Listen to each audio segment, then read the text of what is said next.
Every morning and evening, Penang's traffic congestion is a daily reality. Its roads are under daily strain with traffic building along the island's bridges, and rush hour turns commutes into gridlock. And soon, it will face a new challenge. The Mutiara LRT, a 29.5-kilometer light rail system with 21 stations connecting the airport, Georgetown and beyond, promises to transform how Penangites travel.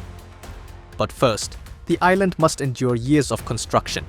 Much of the rail line runs along the fringes of dense, heritage-rich neighborhoods where road space is limited. Roads will be narrowed, lanes closed, and diversions created. Engineers say hotspots like Komtar, Magazine Road, Sunny Point and Jalan Sultan Azlan Shah will face the heaviest impact.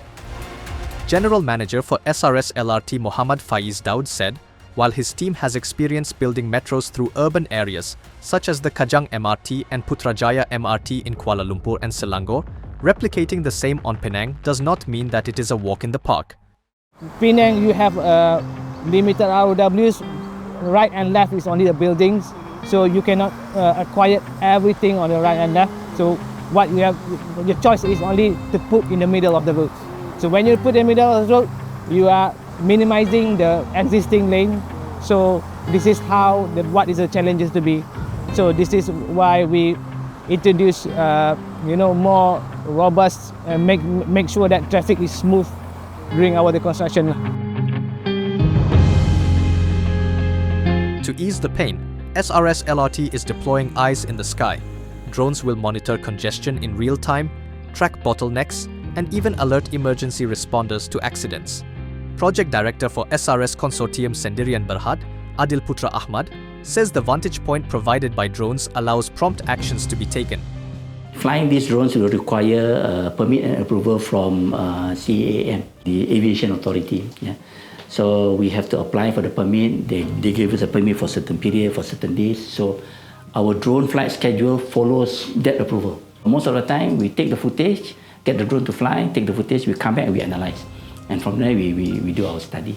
Okay, this one is the 3D photo that we also capture from drone.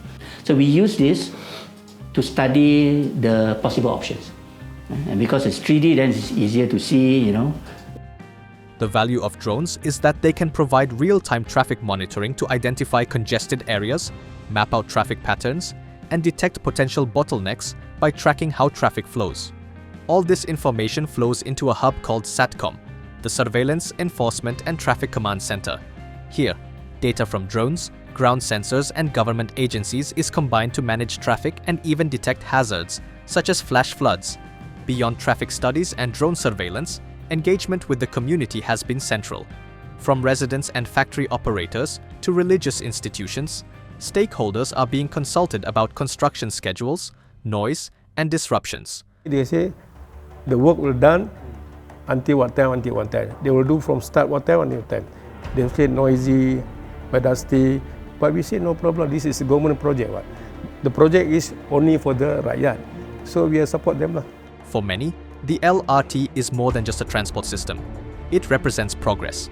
Even with inconveniences, communities say they are willing to endure temporary hardship for the long-term benefit of the people. Collaboration with employers and government agencies is key. Companies in the free industrial zone are being asked to stagger bus arrivals, easing peak hour congestion. Measures such as staggering work hours and rerouting via apps like Waze will help reduce the burden. There are some areas where the traffic disruption will be very short. Okay? There are some areas where the disruption will be slightly longer, depending on what we have to build over there. But it's not 5 years road closure or 5 years traffic jam everywhere. It's certain areas. And normally what we do, like what we did on the MRT project, once we constructed infrastructure such that we can make good the road below, then we open it up. Some part will be released by stages.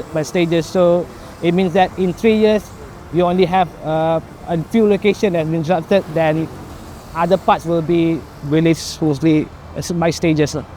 So we hope that people in Penang would stay calm, so let us do our work, then we will manage all the traffic to make sure it runs smoothly, minimize the disruptions of the local Penang. By 2031, Penang's first LRT trains will roll out, connecting the airport, Silicon Island and Georgetown. For now, it means patience and planning. Short-term pain, long-term gain. The Mutiara LRT is more than tracks and stations. It is an investment in Penang's future mobility.